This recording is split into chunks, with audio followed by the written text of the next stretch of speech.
Welcome to Beyond the Game, More Stories, the podcast where we explore the lessons sports teach us about life, leadership, adversity, and growth long after the final whistle.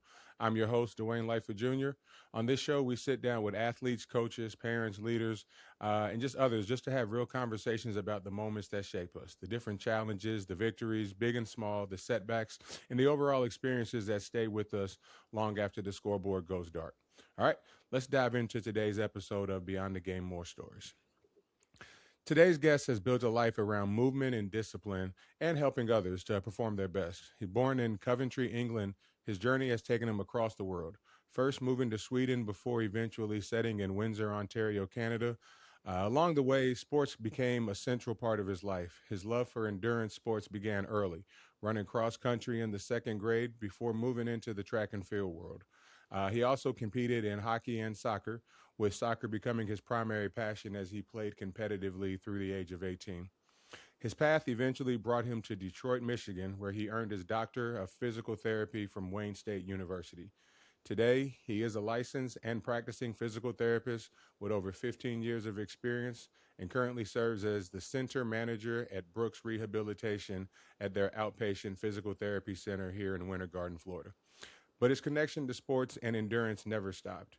In his spare time, he continues to train and compete as a distance runner, having completed nearly 20 full marathons with an impressive personal record of 3 hours, 2 minutes, and 14 seconds, a testament to just the overall discipline and commitment he brings to everything he does. So today, we're going to dive into the lessons sports teach us about perseverance, recovery, and just pushing the limits of both the body and the mind. So please help me welcome to the podcast, Jordan Ball. Good afternoon, sir. How are we doing today? I'm good, Dwayne. Thanks for having me. I'm happy to be here. Oh, man, I appreciate you coming on. I know I do have to give a little bit of disclaimer. Jordan is one of my neighbors, so I see a lot of Jordan's working out. So kind of with this podcast, as the audience knows, we're kind of more focused on just the overall person, not just the athlete, not just the player, not just the games and the stats. So first off, let me back up. Let me thank you, Jordan, for taking the time to come on. I know you with busy family schedule, busy work schedule, busy training schedule, and it just means a lot to me that you would take time to come out here and do this. So I appreciate you coming on. Yeah, no problem. Yes, good. So I know before we get into all the different accomplishments and just everything that you've done and that people will see, just if they kind of, look and see you running or see you cross the finish line. Again, here on this podcast, we focus on the person, not just the athlete. So when I started this, I knew that you were somebody that I wanted to get with. And I was actually kind of nervous, mostly because, I didn't want to bother you during your workout. But a lot of times, you're ripping and running, so I don't get a chance to kind of tie you down and talk to you. But I knew I wanted to see if this was something you'd be interested in, because I think you bring a very unique skill set and a very unique story and history and experience to this, because, a lot of people see the distance running and marathons, and a lot of people think it's not something they can do. But you also have excelled at that, but you also tie in the physical therapy side of it. So a lot of it about just overall recovering from injuries and just those things that a lot of people, including myself when I was younger, don't really understand or value as they're going through their athletic journey. So I knew that the insights that you could bring, I thought would be something really good, because again, this podcast is about the overall person and not just about, how many points or how many rebounds or touchdowns or anything that you get during the games. But I do have to give you my little quick spiel about running, because when I was in college, I hated running. But after I finished my college career, I needed some kind of way to stay in shape. So I ended up just kind of picking up running. I was doing, 2 to 3 miles a day, but I was running every day. And eventually I decided to try and do this marathon stuff. And I tell you, it's a lot harder than anybody will ever know. And it is a physical as much as a mental task to not only actually run your race, but also training as well. So, I commend you for all of that. And again, that's why I wanted to do this with you, because I think that you offer, a unique background into this that a lot of people don't know that you can help them with, and just kind of overall see the value in everything that's being done. So. But if you're good, we'll go ahead and we can kind of jump into just kind of, the things I wanted to pick your brain about today. So if you're good to go, we can get started. Yeah, I'm excited. Let's do it. All right, good. So first thing I will say, and again, as I've said, you live three doors down from me. Uh, so we met about 5 years ago, and kind of through that time, I've watched you train. We've talked about some of the races and everything you're getting ready for. But you did share with me, kind of your overall experience. So kind of tell me how you got into running, and just what kind of made you feel like distance running was something that you wanted to do. When did you realize that you could do that? Yeah, growing up, my dad was always a runner, and we all, being from England, we all participated in soccer, and soccer was my love, and that's what I played. I played it to a pretty high level, competitively, and really enjoyed it. My dad was a soccer player. I'm a soccer player. My sister was a soccer player growing up, so we all did that, and we enjoyed it. But to supplement what I was doing on the field, I needed to train and stay fit. So during the off seasons up in Canada, of course, it was pretty wintry and cold weather. So we did a lot of running to supplement what we did on the field. So I played midfield in soccer. So basically up and down the touchline from end to end, all day, all game. And I found a knack of holding that endurance and being able to play the full 90 minutes. So my skill and my endurance, my build, my genetics, all those things combined to allow me to run. And so I grew up running. I did cross country, as you said. I did track and field all the way through elementary school into high school, and used that to supplement my training. Back in 1993, I remember being in the cold fall, rainy weather, watching my dad run the Detroit Marathon, and I can still see myself there, standing in front of the Burger King next to the Detroit tunnel, waiting for my dad for hours, as it seemed, for him to come through the tunnel and get back into the American side on the international course. And I just thought it was the coolest thing. He was my hero doing it, and I still have a picture of him doing that, and it stuck with me. So I used that motivation to continue to train, and I just fell in love with the sport. I just really fell in love with it. Back in 2011, my sister, my dad, and we all ran the Chicago Marathon. That was my first marathon. We ran it together, and we always said that growing up, my sister and we said that when my dad turned 50, we'll all do a marathon together. So myself, my sister, my dad, we all went to Chicago just a couple days before his birthday and ran the Chicago Marathon. That ignited my motivation, my passion for the sport. I had only done a few, 10Ks and stuff growing up. Yearly, I did the Detroit Turkey Trot every year with my dad on Thanksgiving Day, and that was the extent of what I was doing in terms of distance. That was the max distance. But over time, my sister got me hooked on the half marathon relay. I started doing half marathons, and then in 2011, I did that full Chicago Marathon, and that's just started it all. I love it, and I've tried to push the boundaries and get better as I've trained. Yeah, no, I can imagine. You talk about just coming out of that tunnel, the just the adrenaline that would flow as you're going through all those thousands of people.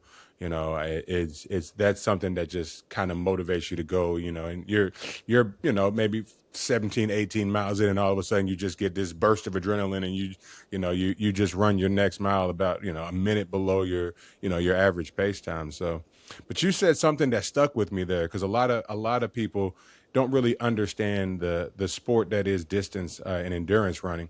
You said your first marathon was the Chicago Marathon.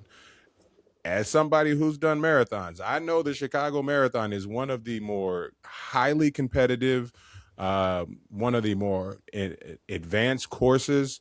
that we do have here in the States. So to know that that was where you kind of dipped your toe in. I mean, I guess I would just say you didn't dip your toe in, you went head first.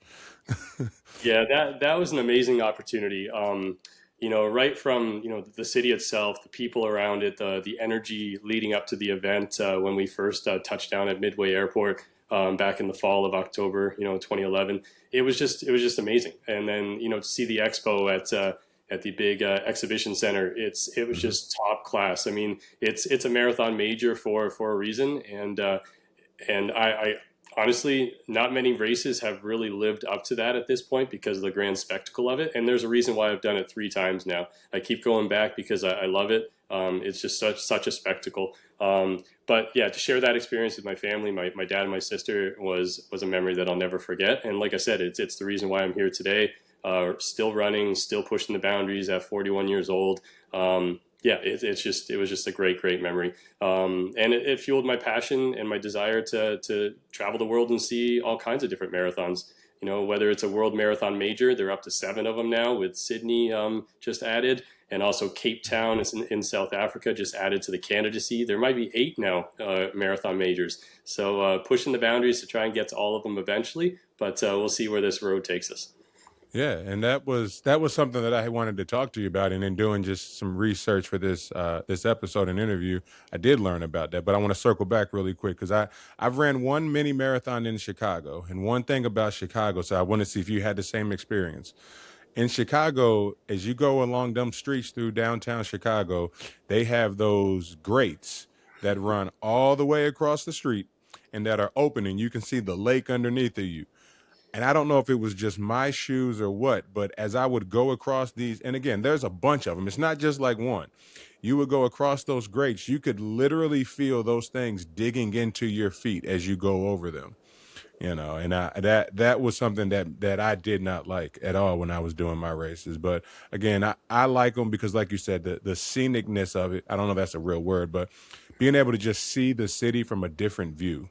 Normally if you're in a plane or you're in a car, you're going by, but you're now moving through the city, seeing it at street level. You're not just walking like, and having to stop at lights. You have the right of way as you're going through there, and you get to experience those cities, in a different way. And I just think that's something really cool. I was going to say it's a real parade of humanity just to kind of see it Oh on yeah. the ground and experience. I think I can't remember the exact quote, but Chicago was made up of like 20 different neighborhoods that you end up touring on foot through the city's Hmm. streets to from Chinatown to the Industrial Park to Grant Park to the Hmm. Miracle Mile or Magnificent Mile, and like you said, running across those bridges. The beauty of the Chicago Full Marathon, Dwayne, is that they actually roll out the red carpet for you there, and they put some carpet on those. So Oh that's yeah. pretty neat See, to that experience. was I only did a half, and it was, what was those? It was the I did the rock and roll. I don't know if you remember the rock and roll ones. I did rock and roll in Chicago, and I think it was in 2013. So yeah, but that was the last one I did. So maybe again, I'm only doing 13. They don't really care that much about us. So, but you mentioned something, and it was something I wanted to talk about. So again, as a high level athlete, you're always going to set kind of goals and something for yourself. And you shared with me a goal that you just kind of touched on about all the different majors. So as I was preparing for this, I wanted to learn a little bit more about them, and I did learn that potentially they. I didn't know if it was official, but the Australian one they added to the 7 majors. So tell me a little bit about that goal of running all of the different majors, where they're at, how far you are in them, and just kind of how that goes. Yeah, the Abbott World Marathon majors, they were 6 for a long time, and that's I'm going to count them on my fingers here: Berlin, Tokyo, London, Chicago, New York, and Boston.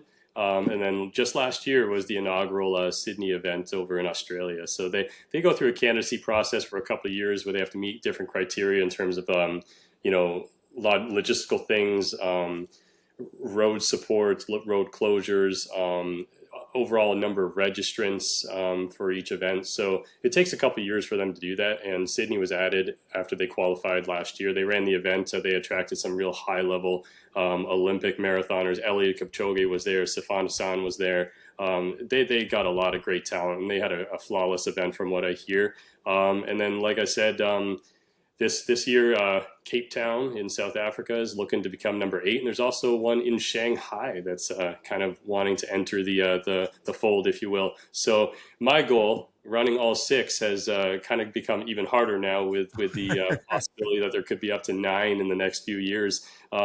But honestly, the goal hasn't changed. I would love to, tour the world and just kind of experience on the ground, on your feet, touring the cities, seeing the neighborhoods, and seeing the people that you run with all around the world with a common goal. I think that's just the best way to live life. Where I am at this point, I've done Berlin back in 2019, PR'd there when I was there. And then also I've done Chicago, like I mentioned, 3 times. So I always put my name in the lotteries for New York and all those, but I never get picked because the odds are very, very low.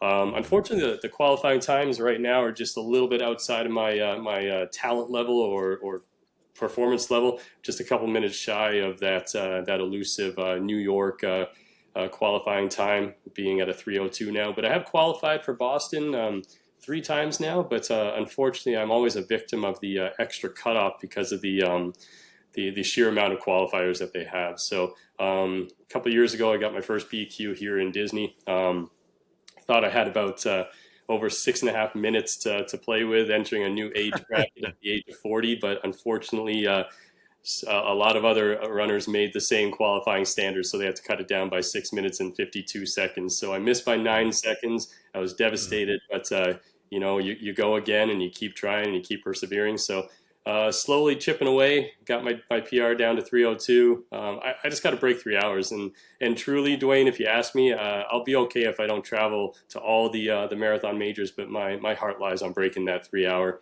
because that'll get me into some of the other ones by qualification. And that's just, it's just a great, round number. Seeing anything with a 2:59 would be amazing. That's what I'm working towards now, and putting all my effort into. Let me back up. You use the term BQ. So for the people who may not know that, what exactly does that mean? Yeah, the BQ or PR. So PR is personal record. BQ is Boston qualifying time, and for each age group, there's a certain standard that you have to hit, and it changes every 5 years or so in terms of age. So for me, starting out 18 to 35, I had to run a 3:05 at that point.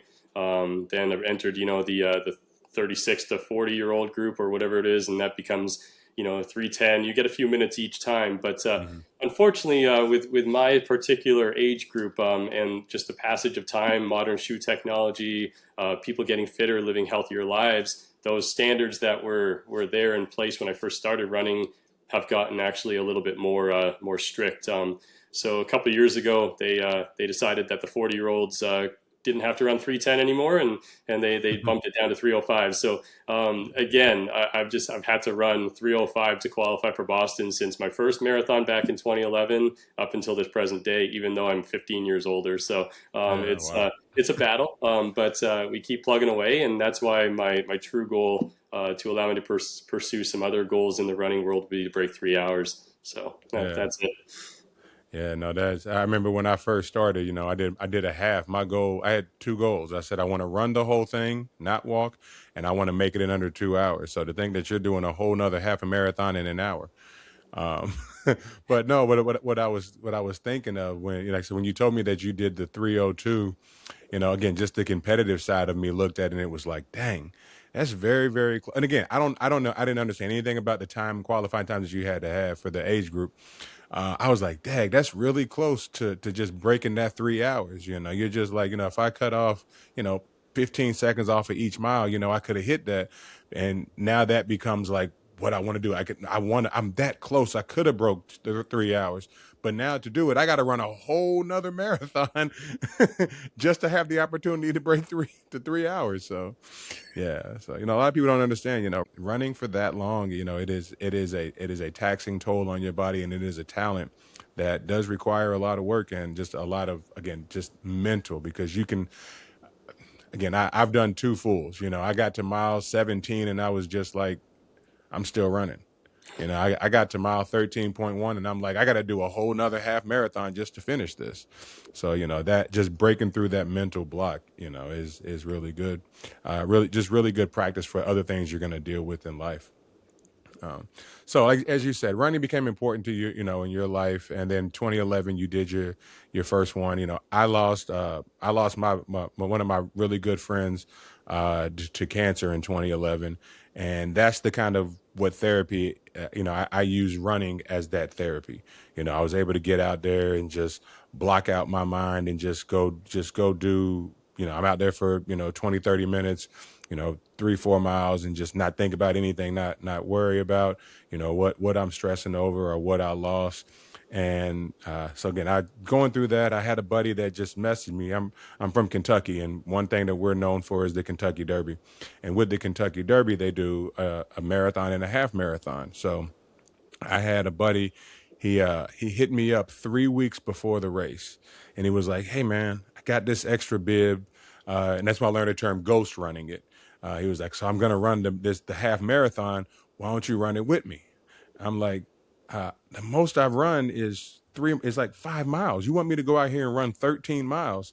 So just kind of going through that process and understanding that when you when you're training for these kind of races, you don't just get out and run 26 miles. You're working up, you're building that process. So in doing all of your training, what lessons has it taught you about patience and consistency and overall trusting the process that you're going to get to be ready for the race with your training that you've done?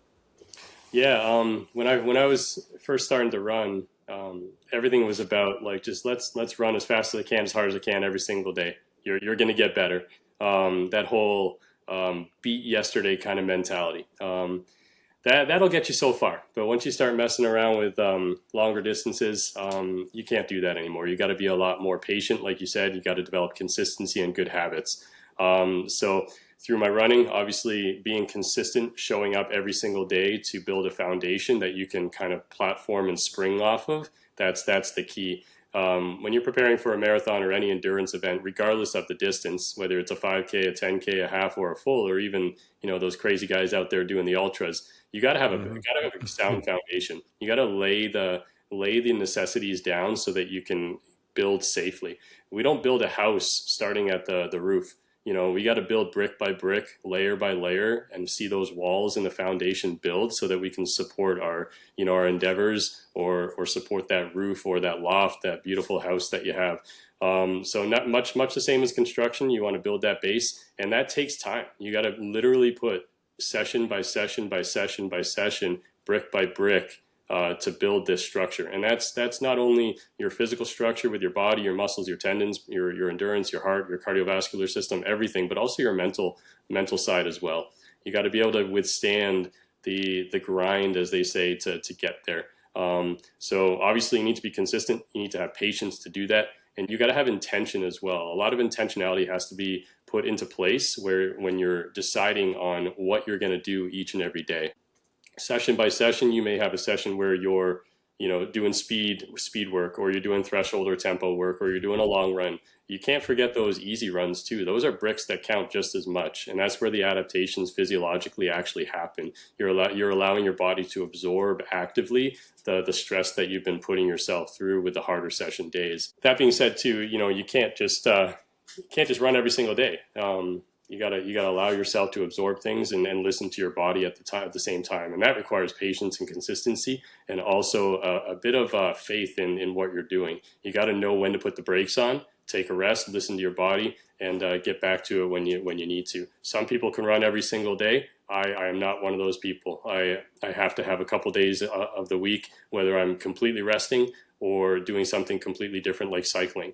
If that's It could be a possible kind of byproduct of the nature of my job. I'm on my feet all day, helping people, exercising myself, showing all kinds of complicated exercises to people all day for 8 9 hours a day, 5 days a week. So, and then I come home and try to fit that training in. And I've also got a almost 6-year-old daughter at home and a wife to be happy and healthy. So it's a nonstop process, but really you gotta have intentionality with everything you do, whether it's recovery, listening to your body, taking the active rest, taking complete passive rest, or having intentionality with the sessions that you choose each day, week by week, month by month, to get to where you want to. I think what you just said just kind of grabbed me, and it just made me that what lesson came to mind for me was overall time management. You know, you have this time management that you are managing in your life, work, family. You know, you have responsibilities there, but you also have this time management when you're actually running. You know, you set paces, right? You know, you want to run a certain splits for your miles. You want to be at a certain mile marker by a certain time. And one of the things that I did with that was I use music when I was running my races. So, because for me, like that helped me zone out. I would train with my music so that way on race day, you know, I would know that, you know, when this song comes on, I should be at mile 6. You know, when this song comes on, I should be at mile 10. But one thing I've noticed is, and I haven't been to one of your races yet. I definitely will come support you at one of your races. I don't fly, so it won't be like Berlin or Cape Town or anything like that. But if you do the Disney again, nope, Disney's at 4 o'clock in the morning. So if you do celebration, you got a chance to see me there. But I notice when you run around here, you don't use music. What goes through your mind as you're out there, you know, working, training, you know, doing 15, 16, 10 miles without any kind of distraction? Yeah, so like you, Dwayne, I started with music. I used to have the old iPod on the shoulder, got some Hmm. wired headphones that were falling out of my ears. That's when I first picked up running, like seriously training for the half marathons and stuff, because it was a lot of time on my feet, and I wasn't used to that solitude and that kind of alone in your head, listening to yourself breathe, hearing your footsteps on the ground.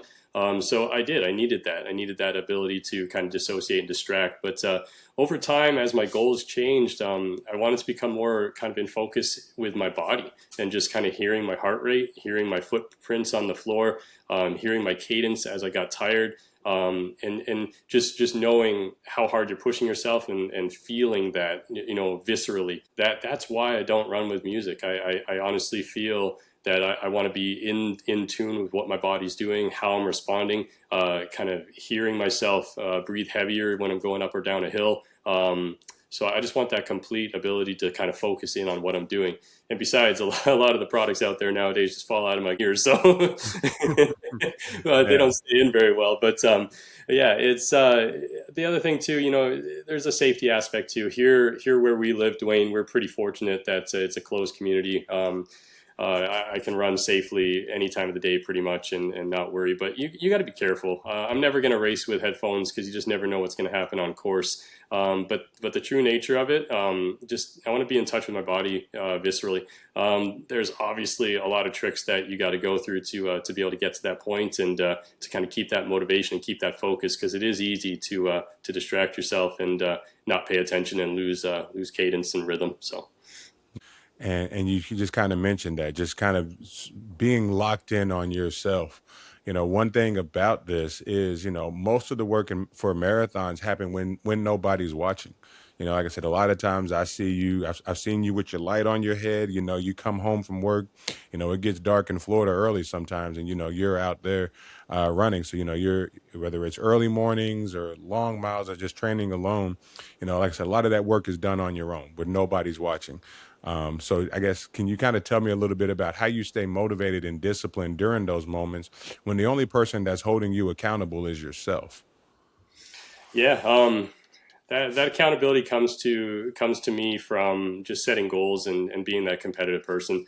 Um, if I look at the race calendar and I'm like, I want to do a certain race, it's going to take me 4 months to train. Um, I need to be at this point by this day. I need to have this amount of miles done.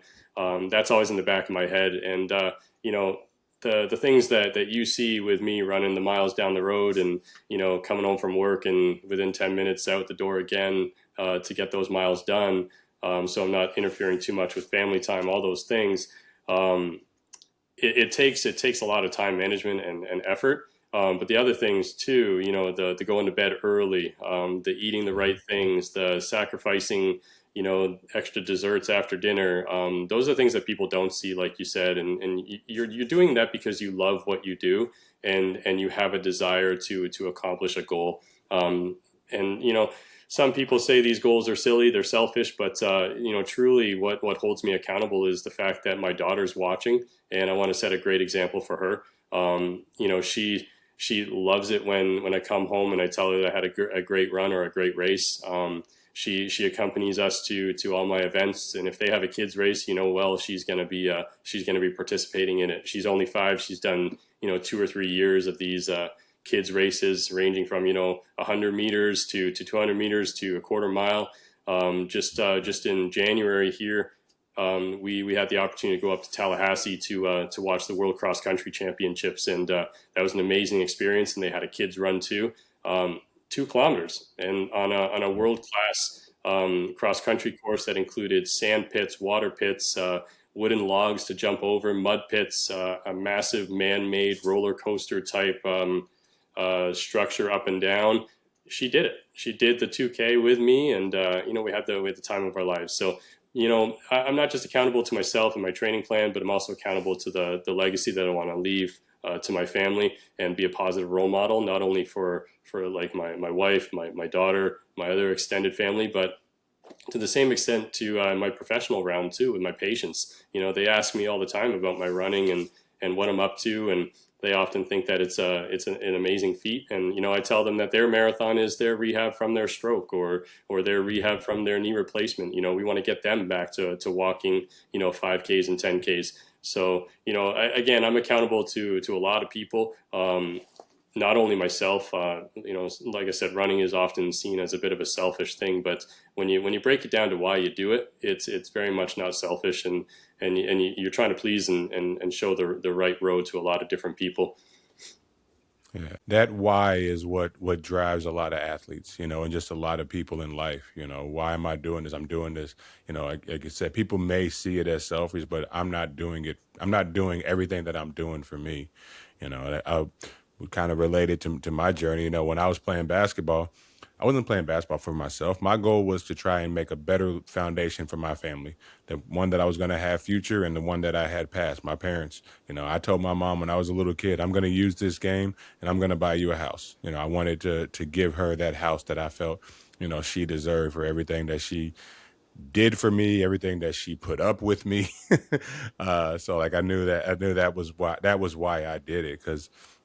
But again, like with the racing, the one thing that I think a lot of people probably struggle with and end up quitting before is running, especially for marathon training. There's a lot of slow improvements, right? You're not going to sit there and be like, I've ran for a week and I've knocked 2 minutes off my mile time. It's a lot of slow improvements. You may knock off 3 seconds, which is huge, especially in a 26-mile race. That's over a minute that you've just dropped off your overall race. But just kind of that slow improvement. What does that kind of teach you about just ultimately staying consistent and just keep going, even though there is no immediate noticeable result that you're getting? Yeah, again, it boils down to patience and consistency, knowing that you're building your layers brick by brick and building that foundation to kind of get to a better place. When you're training each day, there's a lot of factors that kind of influence your progress. If you've been grinding at work for 9 hours, you were up half the night with a sick daughter or something like that, things are going to impact your ability to perform on that moment, in that session, on that day, on a random Wednesday when it's either 98 degrees or 10 below, in pouring rain or driving snow, whatever it is. So you have to know and trust the process and adapt accordingly. If it is 98 degrees here, no joke, like it is, we just got to kind of modify the goals and the intention of that workout. You can still run it by effort. You don't have to hit specific paces. You got to make those adjustments and be smart about it. Otherwise, you're not gonna progress because you're gonna be sick or injured. Right. So having that patience and that trust in the process is key to allow you to do that. I think as we continue to evolve, we learn from our mistakes, we learn from our progress, we learn from the things that didn't work, and we continue to kind of use that and implement that to make ourselves better. If we don't, what are we doing it for? We're not learning from anything. Just like practice and physical therapy, I can't get everybody 100% better all the time. I wish I could. I think I'd be making a lot more money and probably live in a bigger house and all kinds of things. But, each and every day I try things. Some work, some don't. And that's why physical therapy is called an art and a science. It's not particularly scientific in the sense that it works for everybody, because AI or Chat GPT could do that, but we got to Yeah. tap into the art element of it as well. Um, yeah, truly, we got to work at that consistency and continue to learn from our mistakes. If we don't, we're not going anywhere. And in that sense too, like if we run a race and we don't attain our A or our B or our C goals, we know very well that we've learned something that can make us better, and we can Mhm. implement that in the next training cycle or the next race build. So Yeah, no, I always say, there's really no true failure unless you quit. You're just learning ways that don't work, so and this is one of the things that I had to learn, because when you run these races, and this again, uber competitive side of me, right? I Everything in life is a competition. When you run these races, really only one person wins. Only one person can come in first overall. In a lot of these races, there's thousands of people that show up to compete. And for me, it took some time to realize that I was never going to be that one person. There's no way I'm about to beat these people that literally do this for a living. So my question for you is, how do you learn to define victory for yourself, and how does that mindset shape the way that you approach life in general? yeah, victory is a powerful word, but also when you boil it down, it's also pretty basic. We can strive for our A goals and our B goals and our C goals. We can strive for an overall ranking in the race, but truly, it doesn't matter. Like you said, as long as you're stepping out there, you're stepping out of your comfort zone, working towards something. That's going to be a win in of itself. If you can make it through a full training cycle without getting hurt, that's a win. If you can Hmm. if you can increase your cardiovascular health, and your without getting too technical, your ejection fraction of your heart or your stroke volume of your heart, then by a milliliter, then you're winning. If we're doing something to kind of display loyalty to a goal, or set a good example to our community or our family or our friends, then you're winning. Um, Honestly, A, B, C goals are great to have. If you don't get your A, you get your B. If you don't get your B, you get your C. Those are all winning moments. But in the end, especially in this modern day with all the money attached to running, and success and all the endorsements and things, to me, honestly, I'm not up there with those guys or anything. But if I'm completing goals to the best of my ability, and even if I fail because weather or fueling or nutrition, you get a stomach ache, or your shoelace comes untied and you got to spend 28 seconds tying it. If you're still persevering through that, getting to the finish line and completing the task that you set out for, regardless of the setbacks, you're winning. That's all it boils down to. The only time you're not winning is when you sacrifice your moral or ethical standards. You sacrifice relationships with other people. You cheat straight up, blood doping, all those things. You're not winning then, and you're a terrible example, to the community of running and the community at large. So, like I said, put your head down, work towards those goals, without sacrificing all the things that you stand for and all the things that your family stands for. And if you do your best, you put all the work in, and it still doesn't work out, you still won, because you're doing things that a lot of people either can't do or wish to. And if you're setting a good example, it's a win in my books. Good. Awesome. Love to hear it. So now, like I said, I know you had a long, storied career with your running that's still going on, and I'm enjoying still watching you go. But again, I said it in your real life daytime. You're a physical therapist. Tell me what got you into that? How did you decide that you had a passion for this part of the sporting world and just overall world?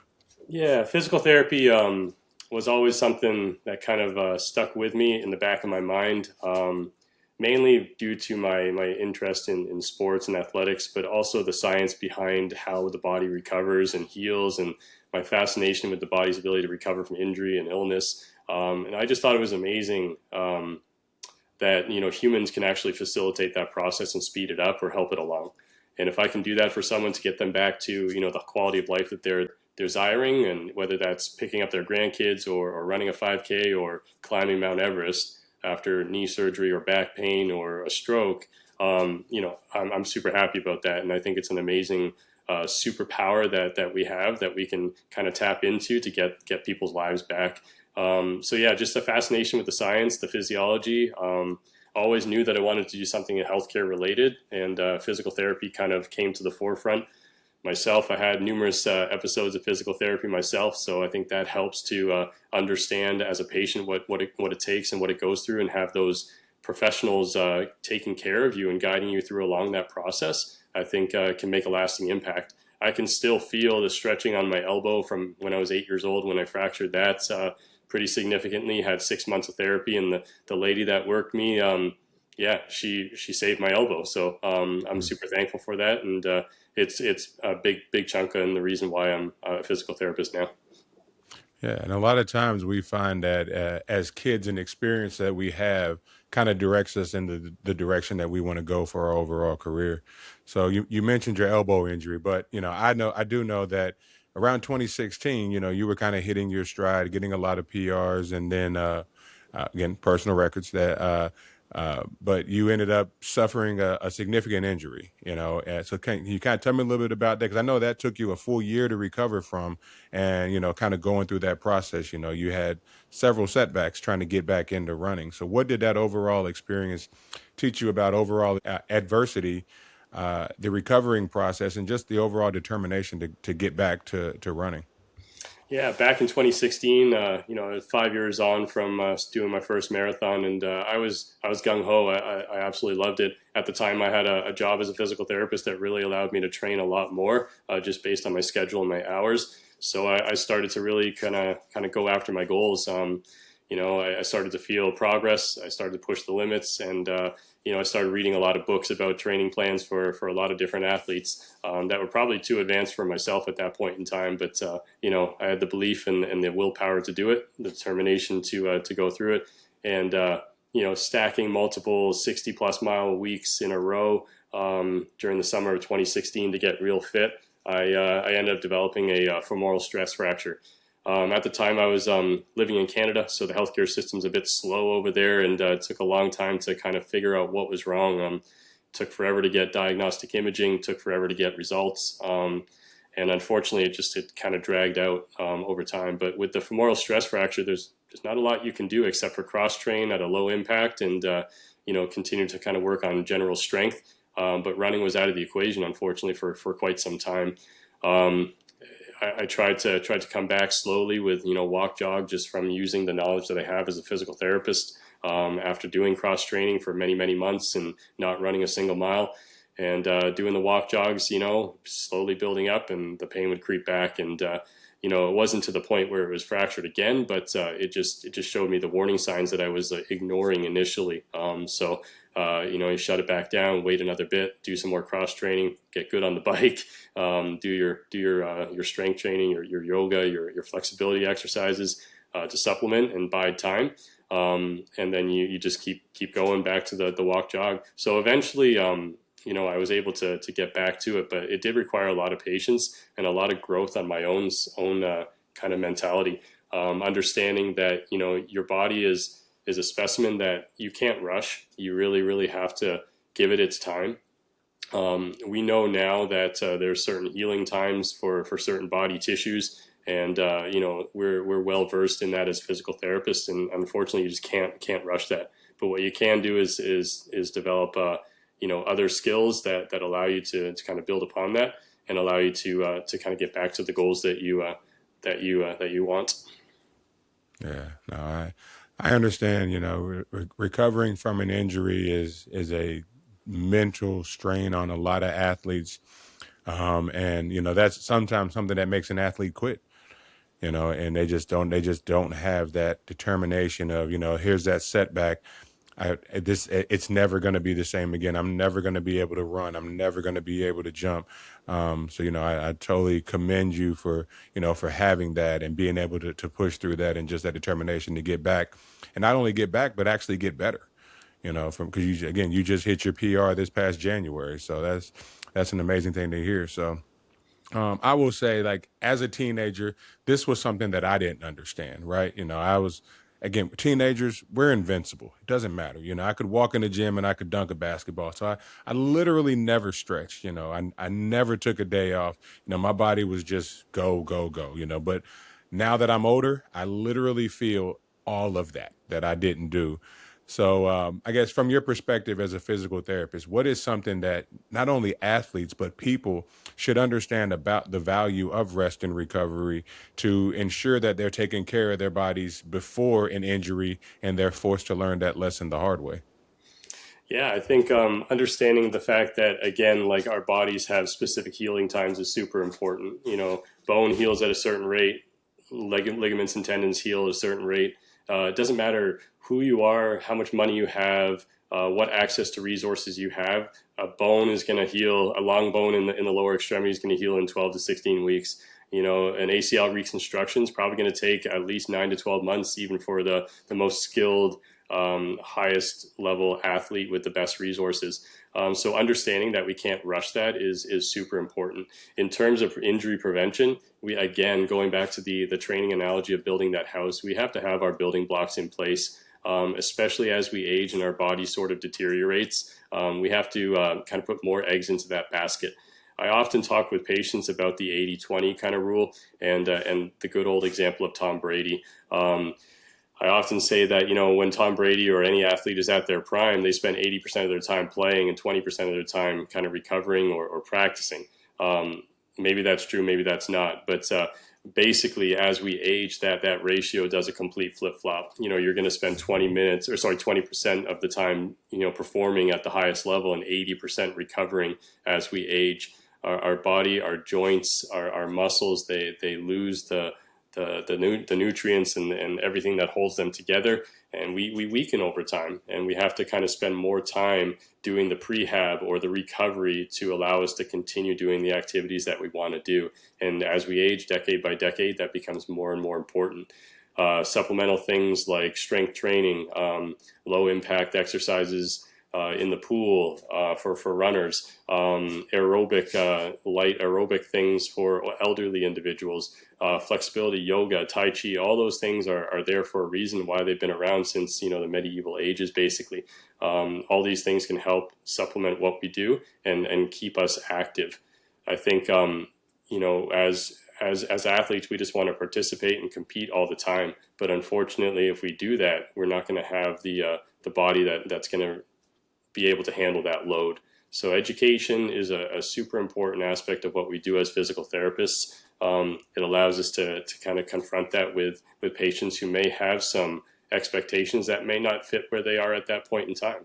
I think if we can do a good job of breaking down the education on physiology, anatomy, and what we expect, and the protocols that are provided by the physicians or the surgeons, people can understand that and kind of understand how rehab and strength training and all those other one percenters can help influence our lives positively and also our athletic performance. I think also too that education about the importance of just sleep and diet and nutrition, stress management, mental well-being, all those things are very important. It's well-known science nowadays that elevated cortisol levels from high levels of stress will impact inflammation, and that will definitely negatively affect your ability to recover from any athletic endeavor or even just general stress. It's no wonder why people get run down at the holidays because of family stress and having to be in 17 places at once because their cortisol levels are through the roof and they're not able to recover. So education on that aspect too is very, very important. And if we want to perform at our best, whether it's running a marathon or doing the yard work or just scanning the groceries at the local Publix, we need to respect that too and understand the relationship of our mind, our body, and all the other physiology kind of aspects. I think you mentioned the 80-20 rule that flip flops. I think I'm probably at about 97.3 now. 97% recovery, and I'm active about 3% of the time.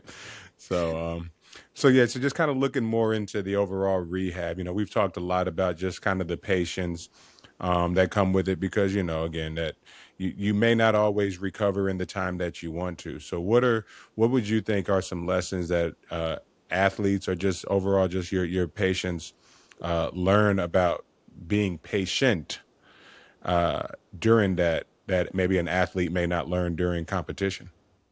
Yeah, I have a conversation with a lot of my patients about that word. It's kind of ironic that the word patient refers to someone who receives medical care.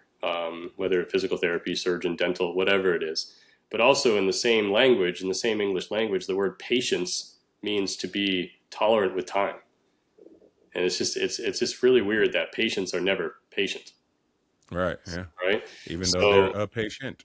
yeah, patients have no patience. So Yeah. it's Not at all. we often have to just kind of resort back to our knowledge and our training and our education as physical therapists and understand that everybody wants to get back to what they want to do as quickly as possible. But unfortunately, like I said, our bodies heal very specific timelines, and we cannot rush that.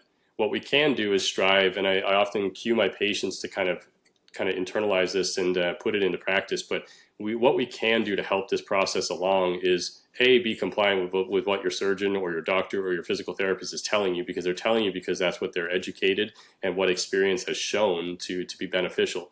But also, we want to make sure that we're providing our bodies and our minds with both an internal and external environment that is at the most optimal kind of condition. And what I mean by that is, again, touching base with sleep, touching base with nutrition, touching base with diet, touching base with rest and recovery, stress management, mental well-being. All these things are going to supplement and add that little 1% increment that's going to get you closer to your goal. If we're staying up late at night, we're eating fast food late at night, we're not doing our exercises, we're not going to get anywhere, and that's going to delay everything.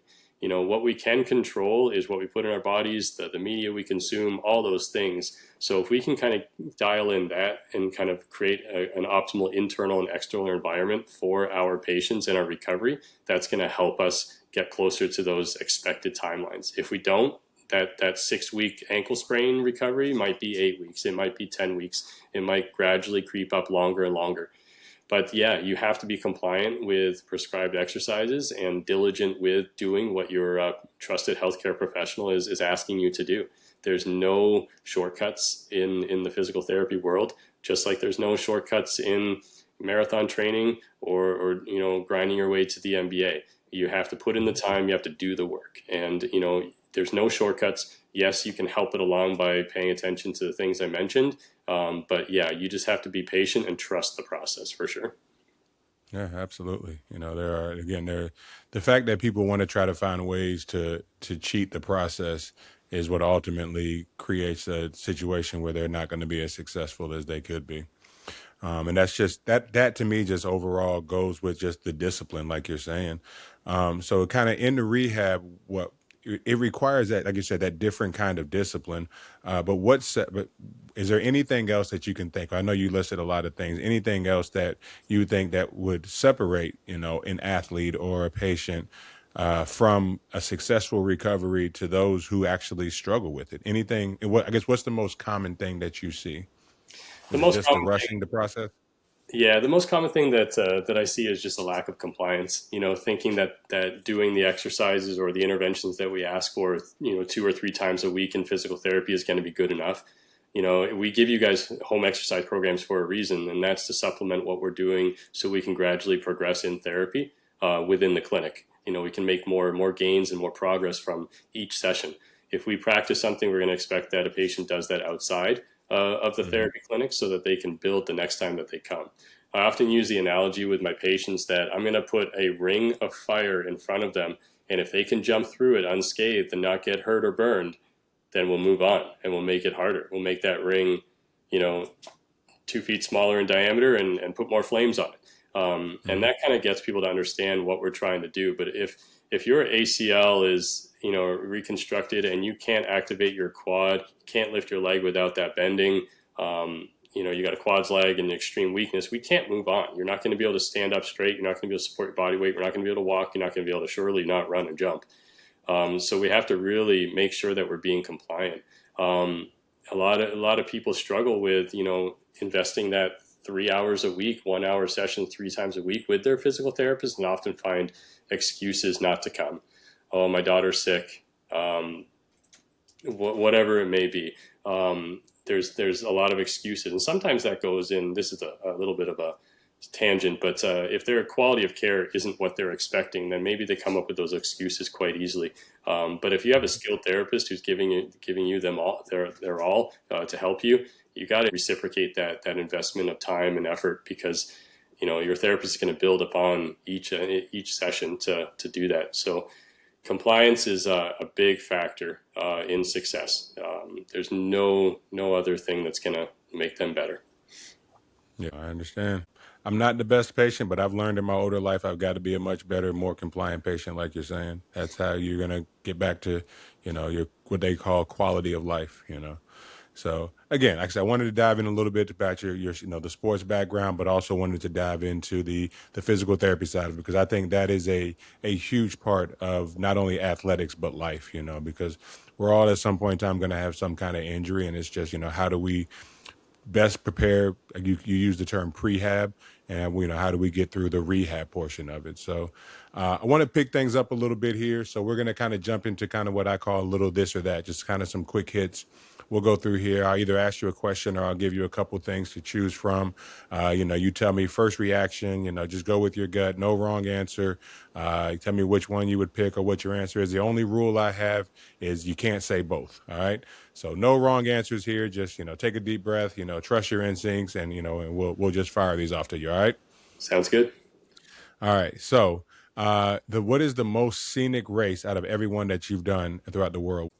I'd say Berlin. Okay. Worst scenic race around the world? Toledo, Ohio, Oh, Last City Ohio. Marathon. Sorry. Yeah. Yeah. Hardest race? 2014, I think it was, Mississauga Marathon. I ran that with my friend, and he ran the half that day. I ran the full. He said he was flying. I said, "There's no way." I had a headwind from 25K right to the finish, and he didn't believe me because he said he was flying because he was with the tailwind. But Yeah. ironically, several years later, he had said that he was at a triathlon race, and some people were saying how bad it was back in 2014 in Mississauga, and Yeah. it finally dawned on him on how bad it was. But that was a rough day. Yeah, no. So, all right. So now you run 2.5 hours, and you don't get the results that you wanted. Again, it's not necessarily a disappointment, but in that race, what do you take from that race? I just take the ability to reflect on my training and learn from it. I think Okay. seeing what worked and what didn't, and kind of developing a hypothesis to test and go on to the next one. Motivation, All right. really. Yep. How did running marathons change your views on how progress is made? Just some progress is slow and steady, and there's no shortcuts for a lot of things in life that we want, and we just have to really work towards it and put in the time, brick by brick. All right. So when you're out running and you hit a wall, what helps you get through that wall?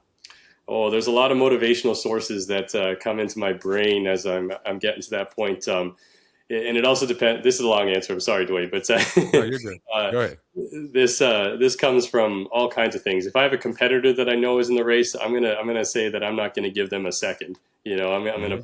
push hard. If it's the weather, I'm gonna draw upon the famous coach Bill Bowerman and say, you know what? There's no such thing as bad weather. There's just soft people. I'm going to draw upon Steve Prefontaine and say, you know what, to not give your best is to sacrifice the gift. I'm going to picture my family, my daughter and my wife standing there in the freezing cold or the heat for 3 hours waiting for me, and I better get there as quick as I can. Hmm. Yeah, there's a lot of mantras too. 259, 259, 259 goes through my head a lot, but yeah, it's all those things. Honestly, if I dwell on one source of motivation in a competition or in a build, that quickly fades and it doesn't work anymore. So I pick and choose where that motivation comes from, and it can be all kinds of things, from weather to competitors to friends to family, to historical figures and athletes that have pushed the boundaries and been successful. So, yeah. Okay. Yeah. No, I totally get it. Best advice for somebody who's training to do a couch to 5K? Yeah, slow and steady. It also helps to have a coach, I really think, or at least a friend or a family member that's been there and done it. running with coaches or running with friends in a social atmosphere can be very uplifting for a lot of people. And it doesn't matter if they're faster than you. Sharing the same goals and the experiences can really be helpful. Slow and steady wins the race, but adopting a coach or a mentor can be really helpful to understand that it's never going to be just a straight linear uphill climb. There's going to be peaks and valleys where you struggle, and you just got to keep persevering and trust the process. All right. Uphill or downhill? Ooh, downhill. All right. 5K or 10K? 10K. All right. Rest or recovery? Rest for me. So like I said, I want to just kind of throw out just some quick hitters, just kind of get your first, your first instinct on those. So I appreciate it. Great job. So again, like I said, we do this podcast, and a lot of it is thanks to our sponsor. So today's episode is proudly sponsored by Florida Sports Injury and Orthopedic. When injuries happen, whether it's you're in a competitive athlete, a weekend warrior, or simply trying to stay active, having the right medical team matters. Florida Sports Injury and Orthopedic specializes in diagnosing, treating, and rehabilitating sports-related and orthopedic injuries with a patient-first approach. Their team provides expert care in areas such as sports injuries, joint and ligament treatment, orthopedic evaluations, rehabilitation planning, and injury prevention, ultimately helping athletes and active individuals safely return to the activities they love.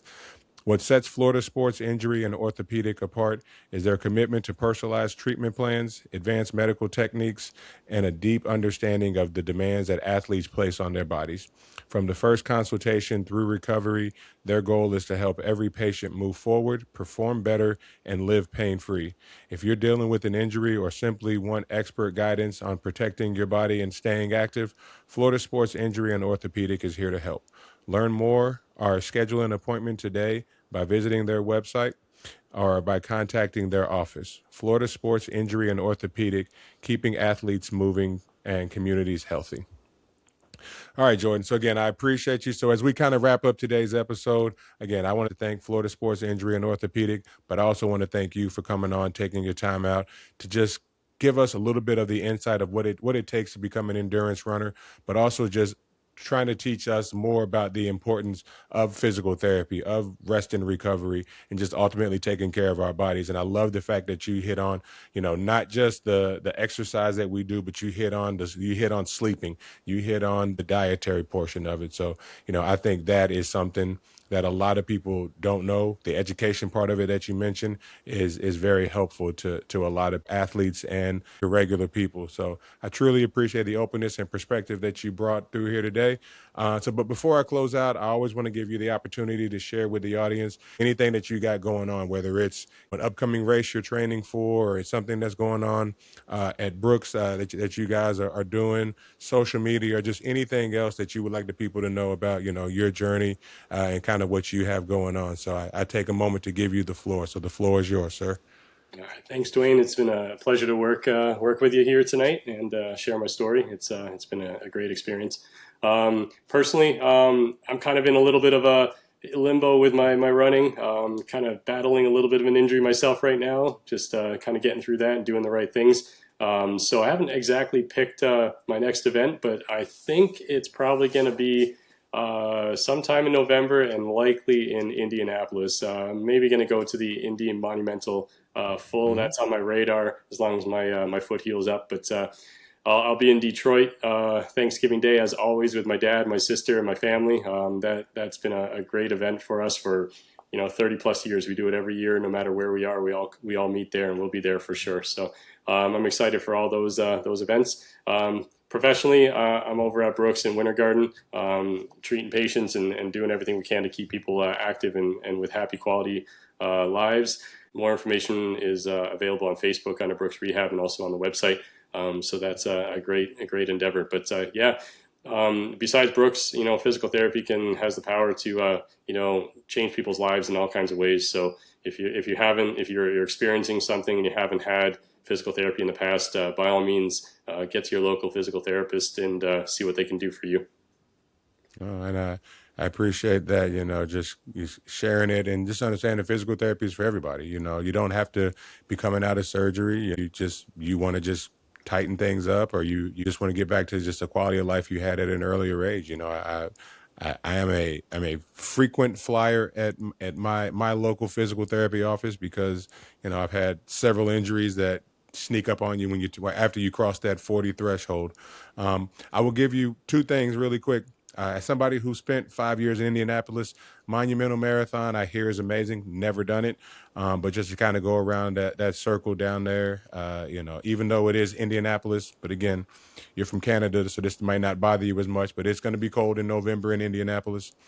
And as you're going through your recovery, my one piece of advice is listen to your physical therapist. Okay. For So, sure. but no, again, I really appreciate you coming on here, sharing everything that you shared with us.